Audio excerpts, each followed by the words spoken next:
Assalamualaikum warahmatullahi wabarakatuh. Saya Rangga Ridianto Putra dengan NIM 21104111287. Di sini saya ingin menjalankan tugas komunikasi lintas budaya dengan mewawancari orang yang berbeda budaya dengan saya. Bismillahirrahmanirrahim. Assalamualaikum warahmatullahi wabarakatuh. Waalaikumsalam. Jadi di sini saya Rangga Ridianto Putra ingin mewawancarai saudara Sadam yang berbeda budaya dengan saya Sunda dan Betawi. Oh ya, pertanyaan pertama. Apakah saudara Sadam masih mengingat budaya-budaya Betawi masa lalu? Oh, ini obrolan yang cukup menarik ya, Bang Rangga gitu kan. Saya masih mengingat seperti kayak palang pintu ketika acara pernikahan yang terjadi oleh adat Betawi gitu kan. Terus kayak acara lamaran atau seserahannya itu ada roti buaya, habis itu ada dodol, ada makanan favorit saya itu soto Betawi, dan juga ada minuman khasnya juga yaitu bir peletok gitu kan. Walaupun namanya bir, tapi itu nggak memabokkan gitu kan. Dalam keibaratnya kalau cuma minum sekali doang itu masih mending gitu kan. Tapi kalau misalnya minumnya banyak pasti bakal mabok dong kan, Ya, kembung gitu benar, kan, pasti benar. pusing gitu kan. Jadi kalau konsumsinya cuma 1-2 itu kayak masih aman gitu lah ya, masih itu Bang Rangga. Oke, pertanyaan kedua. Gimana sih Mas Adam cara bersosialisasi dengan orang yang berbeda suku? Kalau saya sendiri itu pasti agak sulit gitu ya, karena kan kita nggak pernah tahu latar belakang dia kayak gimana kan. Yang kayak orang Betawi itu kalau ngomong tuh lebih ke ceplas-ceplos gitu kan, kadang nggak disaring. Tapi kalau misalnya sesama Betawi itu kayak ya udahlah saling paham gitu kan.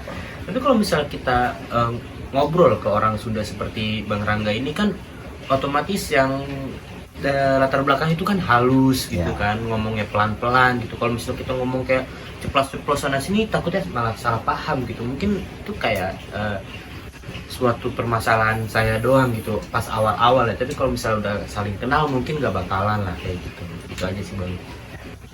Nah, saya juga mau nanya nih, kendala atau struggle nih kalau misalkan berbicara atau bersosialisasi dengan orang yang berbeda suku?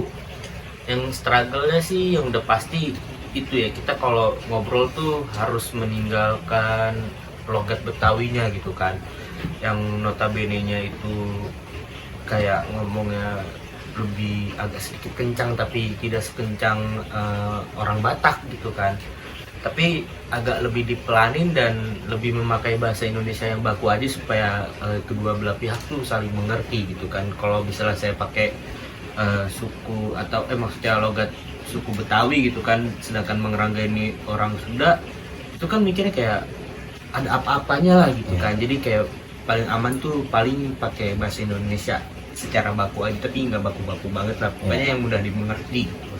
Pertanyaan terakhir ya Mas Adam ya.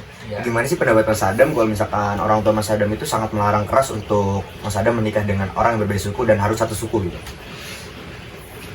Mungkin lebih ke edukasi dan meyakinkan ya Bang Rangga gitu kan. Secara kalau orang tua itu kan hidup di zamannya orang tua gitu kan, sedangkan kita hidup pada zaman kita gitu kan, yang notabene-nya masalah-masalah itu kan seperti kayak tahayul lah gitu kan. Jadi lebih ke meyakinkan bahwasanya itu jodoh udah ada yang ngatur, langgeng atau enggaknya juga udah ada yang ngatur. Yang penting selagi kita nyaman, satu suara, satu pendapat, semuanya mungkin itu bisa jadi aja keluarga yang sakinah mawaddah warohmah gitu kan. Jadi ya itu lebih ke meyakinkan aja gitu kan. Tapi balik lagi, kalau misalnya emang orang tua udah kayak gitu, mungkin saya lebih agak dipertimbangkan lagi gitu kan, karena kan doa orang tua, keputusan orang tua itu kan yang terbaik bagi kita gitu kan. Ya, sekian dari wawancara saya dengan Mas Adam tentang perbedaan budaya ini. Ya, terima kasih Mas Adam atas Sama-sama, jawaban-jawaban yang Bang. telah diberikan. Ya, sekian. Wassalamualaikum warahmatullahi wabarakatuh. Di wawancara tadi saya dengan narasumber saya yaitu Mas Adam, saya menggunakan teori agama, mempertanyakan agama dan budaya, yaitu teori world view and culture. Nah, di pertanyaan-pertanyaan tadi itu saya menanya tentang cara bersosialisasi dengan budaya, orang dengan berbeda budaya, anggapan tentang orang tua yang masih menganggap budaya kental dan tidak boleh menikah dengan suku lain, dan salah satu juga menanyakan mengingat budaya yang masih melekat atau tidak. Ya, sekian dari saya. Wassalamualaikum warahmatullahi wabarakatuh.